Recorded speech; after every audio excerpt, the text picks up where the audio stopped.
ओम शांति। 25 अगस्त 2024 दादी जी के 17वें पुण्य स्मृति दिवस पर दादी जी की अनमोल शिक्षाओं का मनन करेंगे। दादी कहती, हमारी तपस्या का मूल लक्ष्य व्यर्थ संकल्प और संस्कारों को समाप्त करना है। स्व व सर्व के प्रति प्रेरणादायक बनने के लिए हम सब विशेष भिन्न भिन्न रूप से तपस्या करें। हमारी तपस्या का मूल लक्ष्य हो व्यर्थ संकल्पों, पुराने कड़े संस्कारों को समाप्त करना। किसी भी परिस्थिति के कारण जो संकल्प विकल्प उठते हैं और हमारे बुद्धि योग को तोड़ते हैं, जिससे सारी शक्ति व्यर्थ हो जाती है। अब वह व्यर्थ संकल्प विकल्प समाप्त हो जाएं। व्यर्थ संकल्प उठने का कारण है कोई ना कोई सूक्ष्म में भी इच्छा। जैसे बाबा कहते हैं, बच्चे, तुम्हें कोई भी देहधारी याद नहीं आना चाहिए। अगर याद आता है तो उसका कारण है, जरूर उसके पीछे कोई इच्छा या स्वार्थ है। कहां भी बुद्धि जाती है तो सूक्ष्म चेक करो, जरूर उसके पीछे स्वार्थ होगा। कईयों की बुद्धि में आता है, मुझे मान मिले, मेरा सान हो, मेरी इज्जत हो, मेरा नाम हो। यह सूक्ष्म इच्छा भी व्यर्थ संकल्प उठने का कारण है। ऐसी इच्छाएं तपस्या में विघ्न रूप है। इसके लिए बेहद का वैराग्य चाहिए। जैसे कई समझते हैं, मैं कोई सेवा भी करता हूं तो उसकी कदर नहीं की जाती, हमारी सेवा को कोई स्वीकार नहीं करते, मानते नहीं हैं। सेवा तो की, लेकिन सूक्ष्म में कई प्रकार का मेवा चाहते हैं, तो चाहना माना ही इच्छा आ सकती है। कोई भी प्रकार की इच्छा होगी तो उसका सामना जरूर करना पड़ेगा। जैसे धन इकट्ठा करने की शक्ति का शौक होता है तो उसके लिए मेहनत करनी पड़ती है। बिजनेस में अनेक बाधाओं का सामना करना पड़ता है। इसका अर्थ यह नहीं है कि शरीर निर्वाह अर्थ कर्म नहीं करना है, करना जरूर है, लेकिन एक है शरीर निर्वाह अर्थ कर्म करना, अथवा बाबा की सेवा के लिए कर्म करना, और दूसरा है शोक अथवा इच्छाओं की पूर्ति के लिए कर्म करना। फिर ऐसे कर्म में स्वयं को बिजी कर लेते, जो कंट्रोल से बाहर हो जाता। उसके लिए नींद भी नहीं करते। यदि उसमें अच्छा रेस्पॉन्ड नहीं मिलता तो ना उम्मीद हो जाते हैं। यह कोई बैलेंस नहीं है। तपस्या कहती है, कर्म करो लेकिन बैलेंस रखो। सेवा भले करो लेकिन आसक्ति नहीं रखो, स्वार्थ ना हो। घूमो फिरो, खाओ पियो, लेकिन अनासक्त रहो। अनासक्त स्थिति ऐसी होती है जो व्यर्थ संकल्पों से छुड़ा देती है। तो सूक्ष्म चेक करो कि व्यर्थ संकल्प यदि उत्पन्न होते हैं तो उसका कारण क्या है।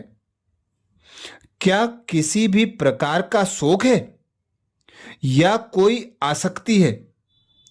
हर बात का उल्लास रखो, उमंग से करो, लेकिन उसमें आसक्त होकर फंस नहीं जाओ। हर कार्य निमित्त बन के करो।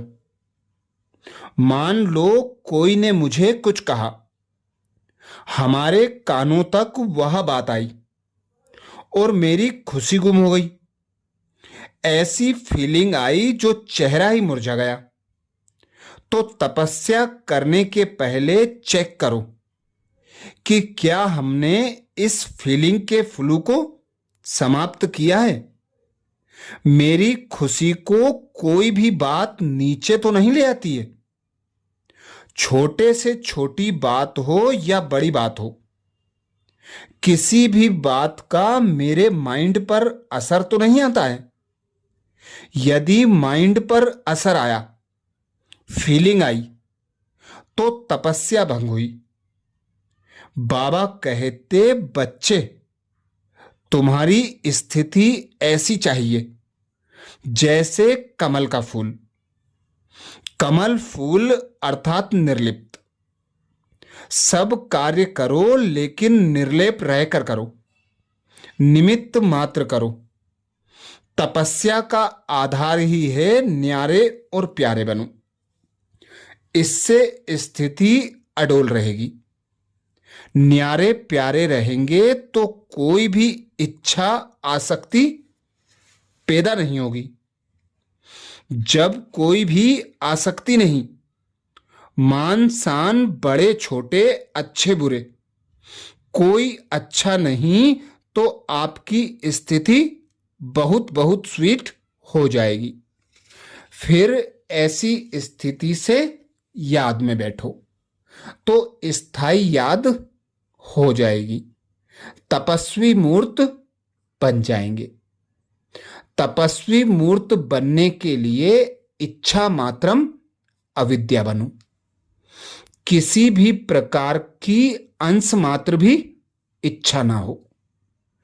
किसी व्यक्ति से स्वार्थ ना हो। वैभवों वस्तुओं की चाहना भी ना हो। ऐसी निस्वार्थी जीवन बनाओ। इसके लिए बुद्धि में त्याग वृत्ति हो। जब हम हैं ही त्यागी, बैरागी, तो तपस्वी तो बन ही जाएंगे। तपस्वी मूर्त बनने के लिए सुनते भी ना सुनो, देखते भी ना देखो। इसके लिए चाहिए सहनशीलता। कईयों की दिल बड़ी कोमल होती है। ज्ञान में कोमल दिल नहीं चाहिए। कोमल दिल वाले को छोटी छोटी बात में भी फीलिंग आती है तो उदासी ले आती है। कोमल दिल वाला सदा कमजोर होगा, हिम्मतवान नहीं हो सकता। वह डरपोक होगा। कोमल दिल वाला ही जवाब देता कि क्या करूं, मेरे में सहन शक्ति नहीं है। संगठन में चलने के लिए सहनशीलता का गुण बहुत जरूरी है, क्योंकि अनेक प्रकार की बातें सामने आती हैं। कभी कोई भाव स्वभाव होगा, कभी कोई मुझे कुछ बोल देगा। इसलिए सहनशीलता और धैर्यता का गुण बहुत जरूरी है। धैर्यता के लिए सहनशीलता जरूर चाहिए। तो इन दोनों गुणों को धारण कर तपस्वी बनो। तपस्या अर्थात अपना बुद्धि योग एक बाबा से रखो। एक बाबा को ही देखो। बाबा से ही सुनो। बाबा के संग बैठो। बाबा से मीठी मीठी बातें करो। एक बाबा के सिवाय और कुछ भी दिखाई ना दे। उनके दिल में सर्व के प्रति स्नेह रहता। सब मीठे प्यारे लगते। वो किसी से भी नफरत नहीं करता। हर एक की विशेषता को ही देखता है। रोज चेक करो कि मेरे में कौन सी कमी है। जो व्यर्थ संकल्प व विकल्प उठते हैं, दिनचर्या में चेक करो कि किस बात ने, किस कारण ने, किस रूप से मेरी बुद्धि में व्यर्थ संकल्प उत्पन्न किया, जिससे मेरा बुद्धि योग टूट गया।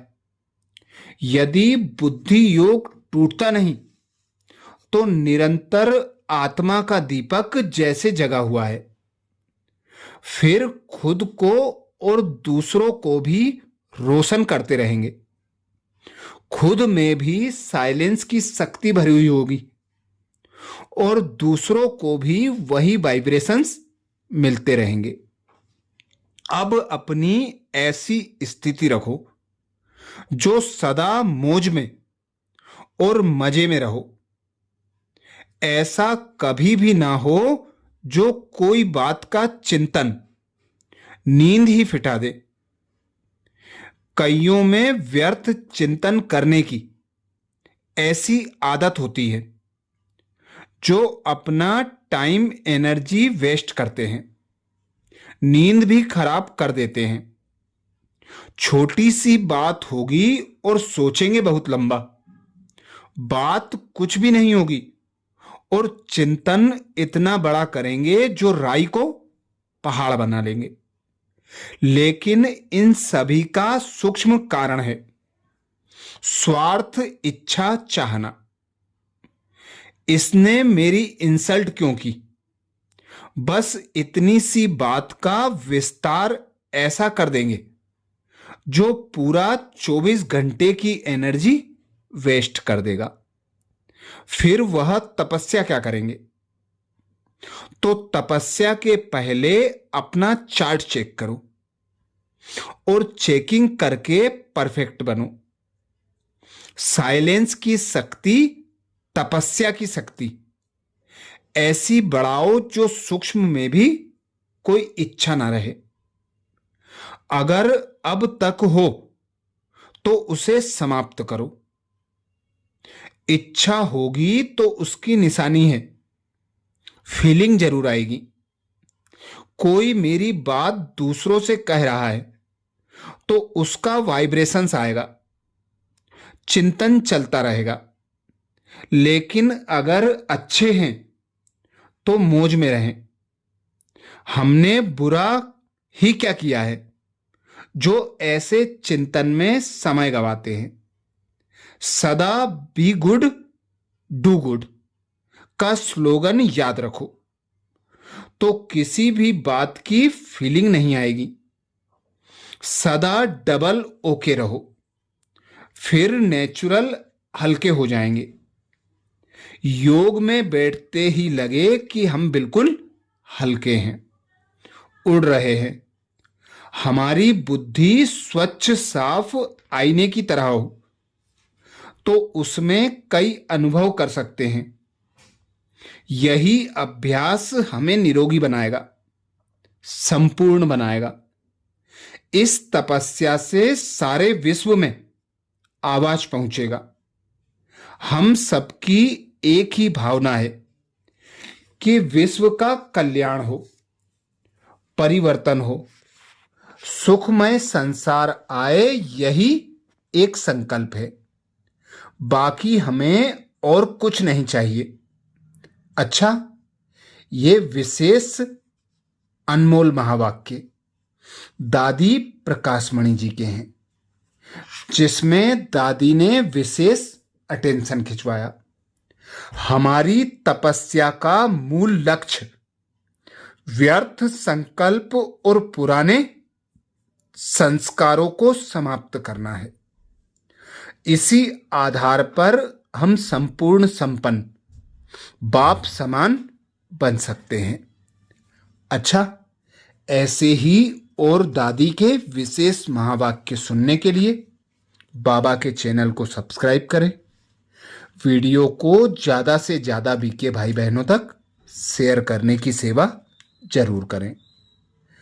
एक बार फिर दादी जी को 17वें पुण्य स्मृति दिवस पर हम सब भाई बहनों की ओर से सत सत नमन। ओम शांति।